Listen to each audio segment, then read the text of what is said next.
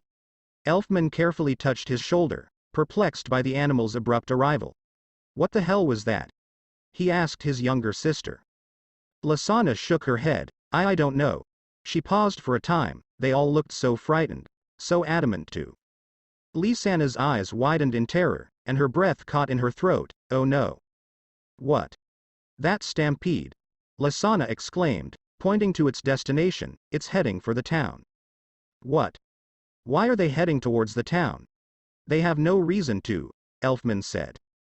"It called them. It realized it was under attack and ordered all of the animals surrounding it to attack the town."